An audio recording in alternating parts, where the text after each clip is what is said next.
Partindo de uma visão psicanalítica, qual é a importância da compreensão das fases do desenvolvimento psicossexual infantil para que haja uma educação sexual de qualidade?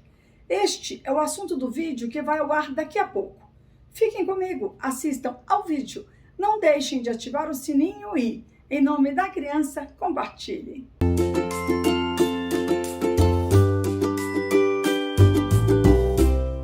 Olá, pessoal! Que bom que vocês continuam prestigiando o Infinito Afeto, canal criado para que, a partir de um diálogo com a psicanálise, possamos refletir sobre assuntos contemporâneos que tanto têm desestabilizado pais e crianças, tanto da primeiríssima quanto da primeira infância. O assunto do vídeo de hoje é sobre uma pergunta feita pela Fernanda Guimarães Silva.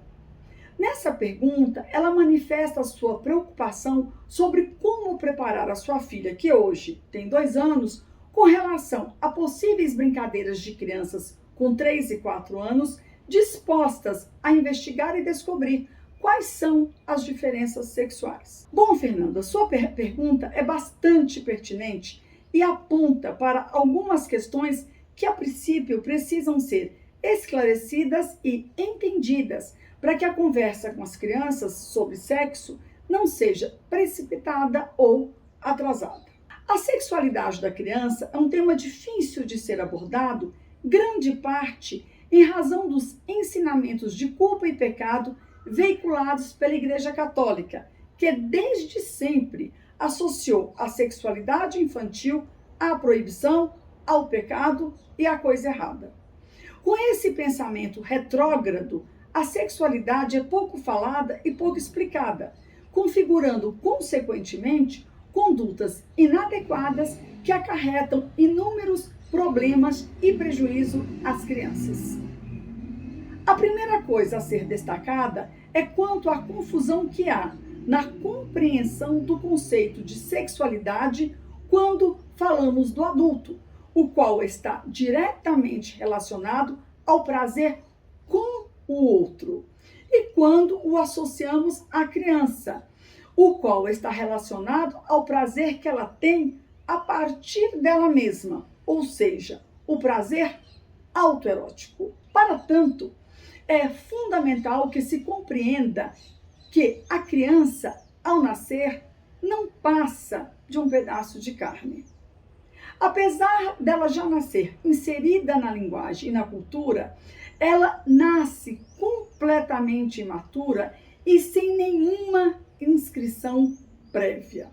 Ela sequer sabe que nasceu, porque ela não tem o conceito subjetivo do que representa nascer.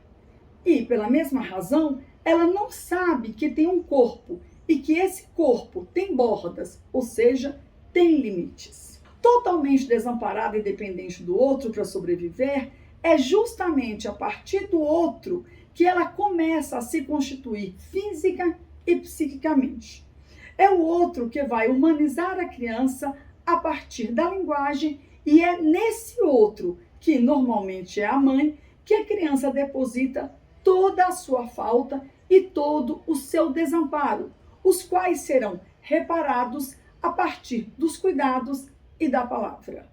Ao fazer os cuidados de higiene, afeto e nutrição, é como se a mãe bordasse e delineasse os limites do corpo do bebê. E pouco a pouco, ele é levado a perceber a existência do seu próprio corpo. Os carinhos da mãe ou do outro cuidador também proporciona ao bebê satisfação e excitação, a qual Freud nomeou de excitação sexual, exatamente por ser o broto, o começo da sexualidade do adulto.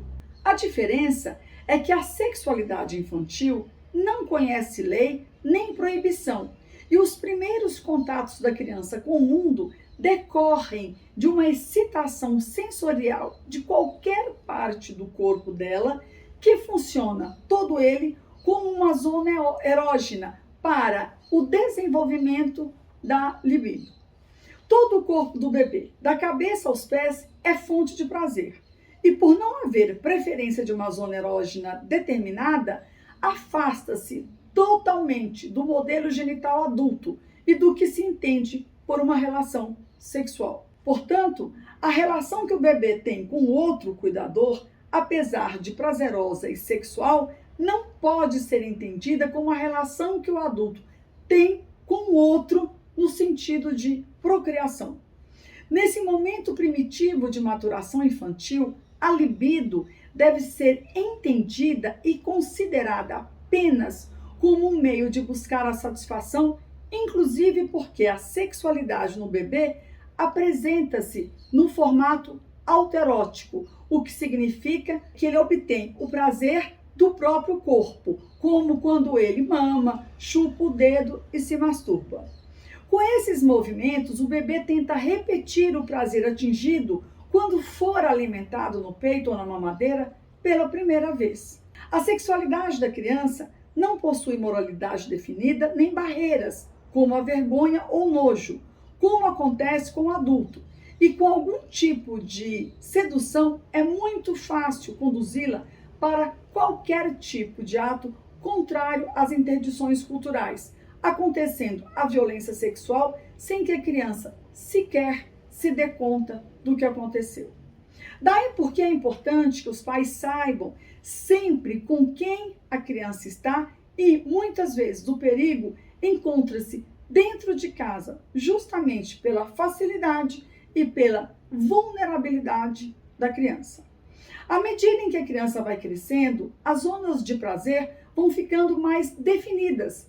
E aquela criança que na fase oral começou a conhecer e a apreender o mundo pela boca, em alguns meses na fase anal passa a enfrentá-lo, até finalmente descobrir que uma parte do seu corpo representará a distinção anatômica entre os sexos e entre quem tem ou não tem o pênis. Quando isso acontece, a pulsão sexual, que inicialmente era autoerótica, desloca-se à procura de relacionamentos, direcionando a obtenção do prazer pelo outro e com o outro. Portanto, de volta à pergunta da Fernanda, os pais não devem antecipar à criança informações que não são da sua competência, da mesma maneira que não devem focar sistematicamente sobre o assunto, demonstrando uma preocupação exacerbada com os órgãos sexuais ou os órgãos genitais das crianças.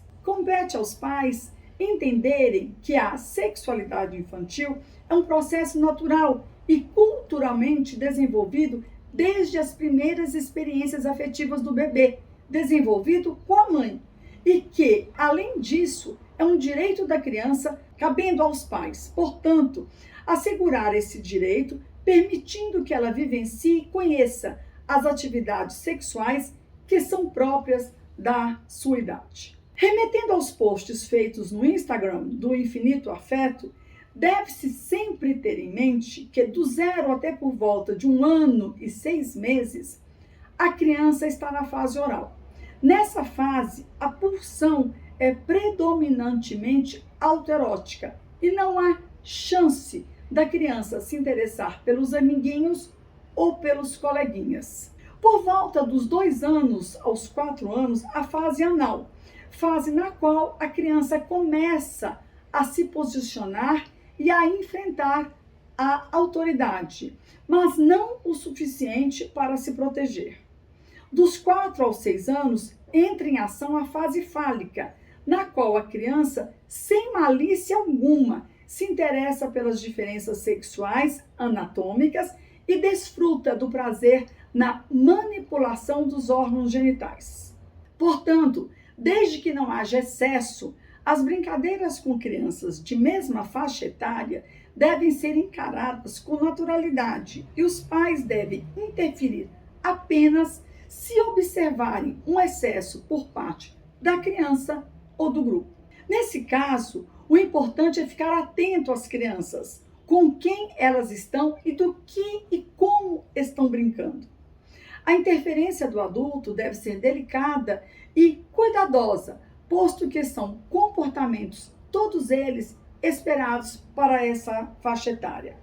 Será apenas na fase genital, a qual chegará com a puberdade por volta dos 10 anos, após o período de latência, que a criança encontrará um novo alvo sexual para onde convergem todas as pulsões parciais, a zona genital.